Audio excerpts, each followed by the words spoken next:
Here 3 weeks ago, we had the people get baptized 3 weeks ago on our celebration Sunday, and they all had these T-shirts on. I don't know if you remember them. It says, "I have decided," and my friend has decided that she is going to live for Christ, no matter the cost. She has decided, because the story of the gospel is not just theory to her. It's actually changed her life. And so she's going to share a little bit of her story with us today. And so I want you to welcome my friend Emily Mondell up here. Yes. I want you to welcome my friend Emily. She's dying. She's just like, yeah, you didn't know I was going to put a picture up there, but you look so cute, I had to. Here you go, babe. So give her one more hand. This is my friend Emily. So Emily is graduating Radford University in like 3 weeks. Yeah. Senior in college. Amazing person. Like, I'm going to start crying already. I know. I cannot. Emily grew up believing in Jesus. Great family. Grew up in the church. And I want to pick up your story, Emily. When did you start to just kind of drift away from your faith? Yeah. So for me, it was really hard to tell. I guess just because you don't get to that point. You're like, hey, I'm not really being obedient anymore. Nobody really has that. It's just you kind of get to a certain point. And you're like, hey, I've kind of lost my way a little bit. For me, it was probably around the beginning of high school. I wasn't hanging around bad people, and the people are great, and I still hang out with them, but it was more or less that they weren't being obedient, and then I thought that was normal. I was still going to church and everything, but I just thought it was oh, this is acceptable, this is normal, my friends are doing it, why would everybody else be doing it if this wasn't normal for me to be doing it?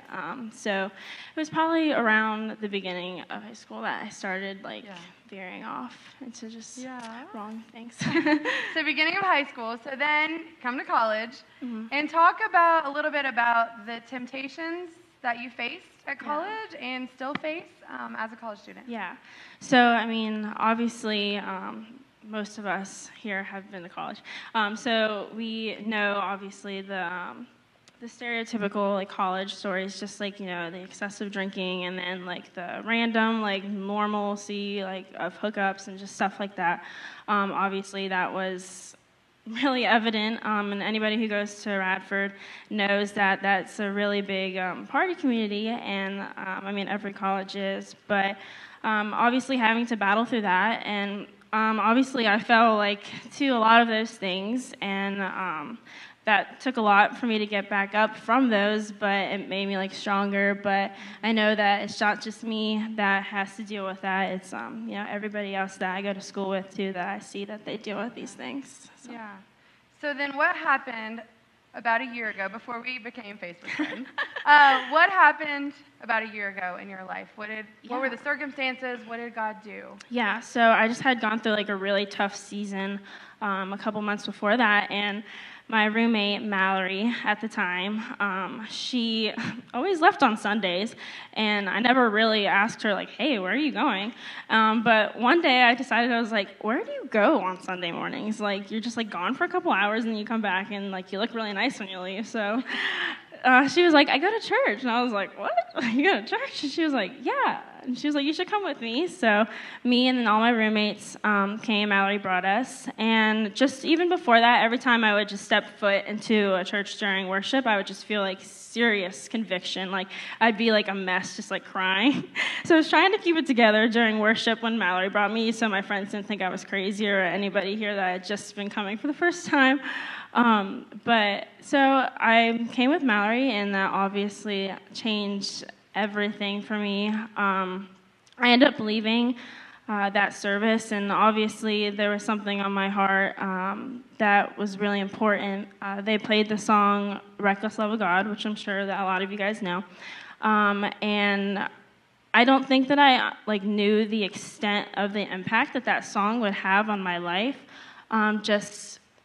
I really wasn't listening to it, I guess, for what it was. I thought it was a good song, but I left Sunday, and I had a really rough week. I don't really remember what happened. I just remember, like, it was not a good week for me. Probably just stressed out with exams, school, and then, just everything that has to be stressful in your life. I just got in my car. I usually, I listen to Christian music, but it wasn't, anything. I had it, set on my radio station at that time, and that song came on, and I just lost it. Because at that moment, I just, seriously, sat there, and I listened to it, and I don't know if you guys know about it, but the preamble of Lost Sheep basically talks about how this shepherd, or Jesus, he has 100 sheep, and 99 of them are here, but one of them has been lost, and Jesus goes out, and he goes and looks for that lost sheep, because, one sinner coming back home is more than just a bunch of righteous, perfect people. That's more of a celebration. And I was that one sheep, and that was really important. Sorry. So yeah, that was obviously the turning point in my life where I was like, hey, I've got to make changes. I'm not living an obedient life for God, and that was not where I wanted to be. So yeah, that was kind of the beginning of that. Yeah. And wait, she's not done! She's not done! She's got, amen. So, how is your life different now? That was a year ago. Yeah. You had this experience. How's your life different? It's completely different. I just try to be an overall happier person. I am an overall happier person. My life has changed. I'm not afraid to step out and be like, hey, this is my story, or you guys should come to church with me, or just random things that I would never expect me to do.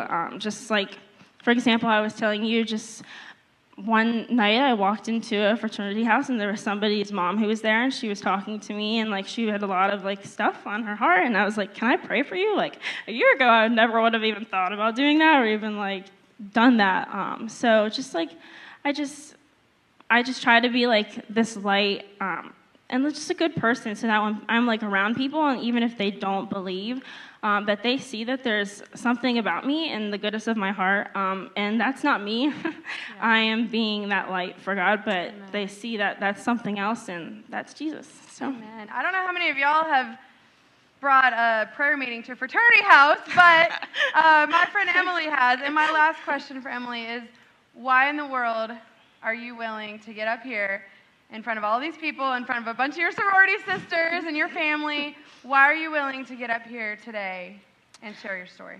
Yeah, so just what we've been talking about this morning, I believe that there's people that need to hear my story, because my story might be somebody else's story, or they might be at that point where I was at a year ago, when they were really needing to take that leap of faith, but they were too scared, or they were just nervous to just walk out and be like, all right, Lord, this is going to cost me relationships, this is going to cost me friendships, this is going to cost me so many things, and just to know that it's okay, and that God will put favor in your life, and that he will continue to work with you. So just dive in. Yeah. Just dive in. Now you can give her a huge hand.